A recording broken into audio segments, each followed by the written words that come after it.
بمناسبة ماتش بيراميدز وصن داونز، قبل اي حاجة معلش، انت ايه يالا اللي انت عملته في نفسك ده؟ انت فين يالا؟ وفين اراضيك؟ وفين مستواك؟ وفين انجازاتك؟ انت فين يا ابني؟ قلت قبل كده ان الافضلية لصن داونز قدام الاهلي دايما نفسيا، عمرها في حياتها ما كانت فنيا. هم كرويا مش اعلى منك بكتير، انت بتنزل خسران نفسيا من قبل ما تلعب اساسا. الناس اللي عمالة تشيد بباتشيكو عشان يتعادل هي نفس الفئة اللي كانت بتهاجم كولر. ايوه بس باتشيكو تعادل وكولر خسر، وانت يالا لسه زي ما انت يالا ما بتفهمش يا بني ادم. كولر يعمل ايه؟ الحارس دولي بقاله 6 سنين بتتشاط عليه كوره من اخر الدنيا وبتخش جوه. عشان ما نبعدش عن بيراميدز وعن باتشيكو، فبيراميدز بقياده باتشيكو نزل يقفل جامد على المرتده، اللي بالمناسبه عنده ناس كتير قوي تعملها عكسنا احنا في الاهلي. عايز اقول كمان ان بيراميدز كان اقرب للفوز لانه رايح هناك بدري وخد على الجو بسرعه، وعرف يقفل على صن داونز المساحات ويلعب على المرتدات اللي بالمناسبه كان هيكسب كتير بيها. نرجع بقى للناس اللي بتشيب باتشيكو وفي نفس الوقت بتهاجم كولر. بص معايا كده، شين الاهلي وصن داونز، الاهلي شاط 16 كرة على الجون، منهم 6 بس بين الثلاث خشبات. صن داونز شاط 16 كرة برضه على الجون، منهم 4 بس بين الثلاث خشبات. اقول لك عشان انت عيل بتتفرج بالعاطفه وكده، يعني صن داونز شاط الاربع كور على ملعبه. صن داونز هنا ما شاطش ولا كرة على الجون. الاهلي صنع 4 فرص من اللعب المفتوح محققه للتسجيل، صن داونز ما صنعش ولا فرصه من اللعب المفتوح. لو بعد الارقام اللي انا قلتها لك ديت لسه مقتنع ان مكوينه اكتسح كولر ومش عارف ايه، فروح اتعالج. بالمناسبه الاهلي لعب ماتش قدام اتحاد العاصمه، وماتشين قدام سيمبا، وماتشين قدام صن داونز، ما كسبش ولا ماتش فيهم.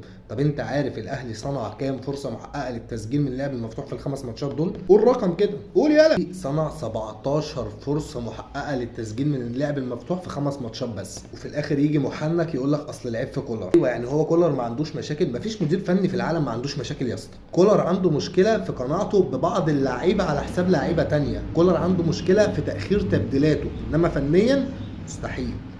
سلام.